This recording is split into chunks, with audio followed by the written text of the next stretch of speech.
The scientists at Lawrence Livermore National Laboratory in California have achieved a net energy gain for the first time, in a fusion experiment using lasers, one of the people said.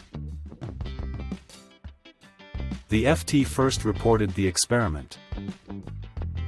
Fusion works when nuclei of two atoms are subjected to extreme heat of 100 million degrees Celsius or higher, leading them to fuse into a new larger atom, giving off enormous amounts of energy.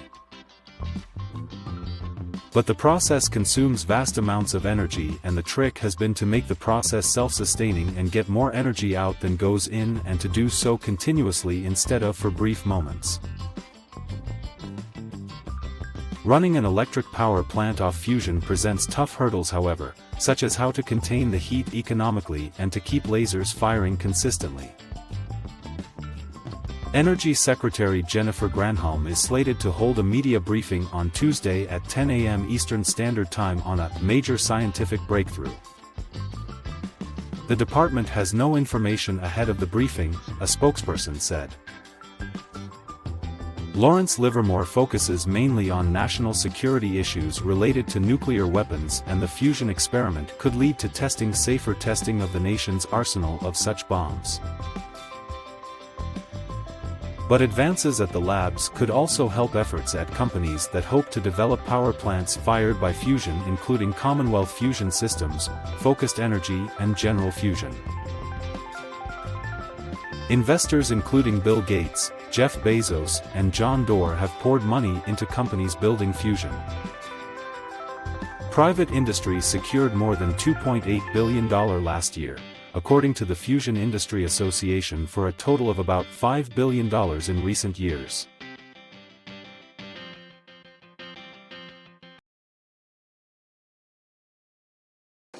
FTX founder Sam Bankman-Fried arrested in the Bahamas after U.S. files criminal charges. Before his arrest was announced, Bankman-Fried had been expected to testify virtually before the House Financial Services Committee on Tuesday. But his attorneys told CNBC that he will not appear. His arrest is the first concrete move by regulators to hold individuals accountable for the multi-billion-dollar implosion of FTX last month. Meanwhile, the Securities and Exchange Commission has initiated a separate set of charges against Bankman-Fried, relating to violations of our securities laws, which will be filed publicly tomorrow in the Southern District of New York, Enforcement Director Gurbir Grewal said in a statement.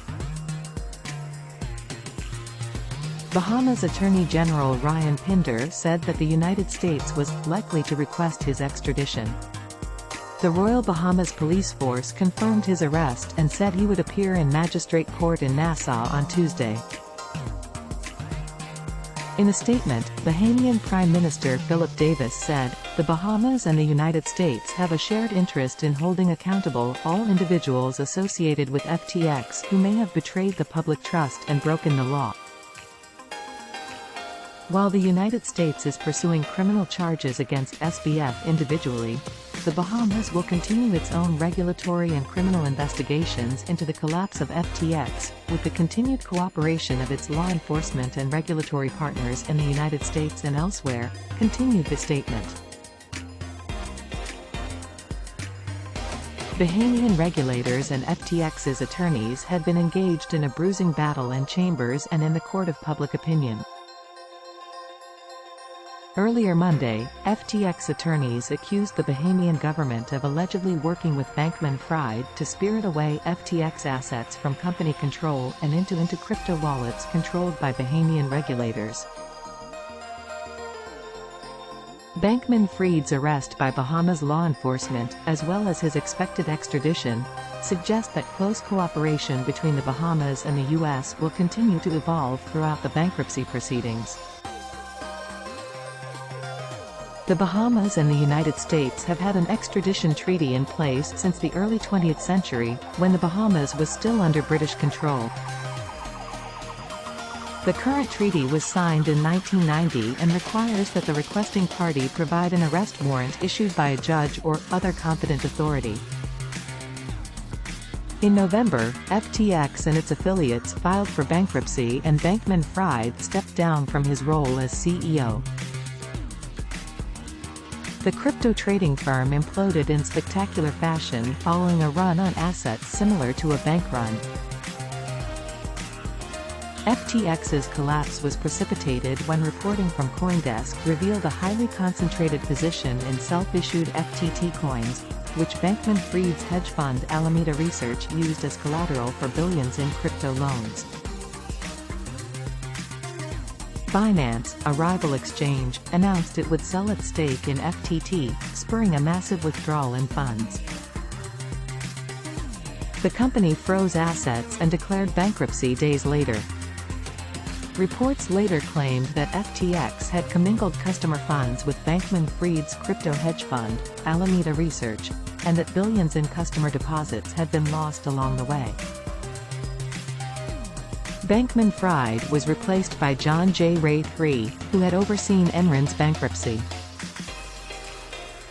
Ray is also scheduled to testify before Congress this week. In prepared remarks released Monday, Ray said that FTX went on a spending binge from late 2021 through 2022, when approximately $5 billion was spent buying a myriad of businesses and investments, many of which may be worth only a fraction of what was paid for them, and that the firm made more than $1 billion in loans and other payments to insiders. Ray also confirmed media reports that FTX customer funds were commingled with assets from Alameda Research. Alameda used client funds to do margin trading, which exposed them to massive losses, Ray said. Legal experts told CNBC that if the federal government pursues wire or bank fraud charges, Bankman-Fried could face life in prison without the possibility of supervised release. Such a severe punishment would be unusual but not extraordinary. Ponzi scheme mastermind Bernie Madoff was sentenced to 150 years in prison, an effective life sentence, for his massive Ponzi scheme. FTX's collapse has already triggered the demise of BlockFi lending, and has thrown the entire space into disarray.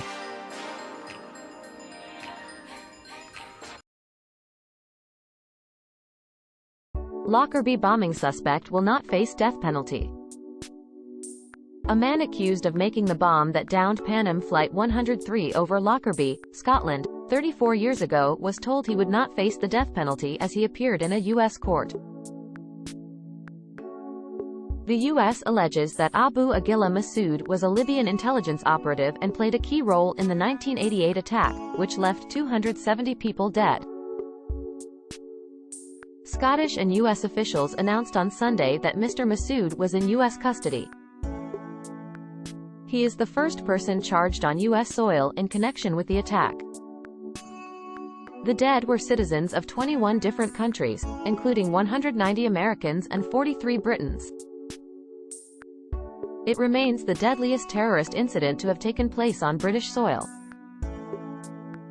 At Monday's hearing, U.S. Magistrate Judge Robin Meriwether elected to delay the formal reading of charges until after Mr. Masud secures legal representation for his trial. He did not enter any plea. He spoke his full name into the record, and was informed by the judge that a translator was present to interpret court proceedings into Arabic for him. He was ordered to remain in custody at least until a detention hearing on the 27th of December. Mr. Masud is facing multiple charges, including destruction of aircraft resulting in death. Prosecutors said at Monday's hearing that they would not seek the death penalty and Mr. Masud could face life imprisonment if convicted. Wearing a teal prison jumpsuit, he lightly limped into court with a medical mask covering his white beard.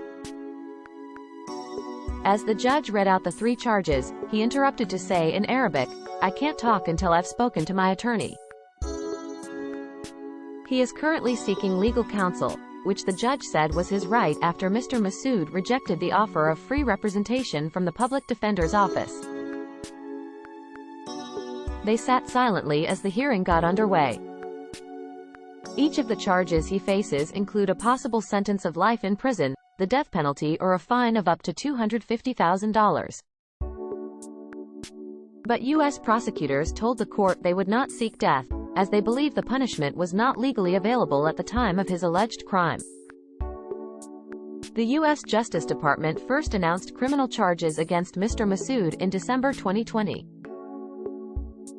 At the time, U.S. prosecutors alleged that he had worked for Libyan intelligence in a number of roles between 1973 and 2011, including as an explosives expert. The case against Mr. Masud partly rests on an interview he gave to Libyan officials in 2012 after he was taken into custody following the overthrow of Muammar Gaddafi's government. In the interview, he admitted building the bomb used in the attack and setting its timer to explode while the aircraft was in flight. Mr. Masud also claimed that Gaddafi had thanked him and two co-conspirators for their successful attack on the U.S. A number of observers have voiced concerns that the confession may have been coerced in the chaotic months following the regime's fall, when Libya did not have a fully functioning legal system.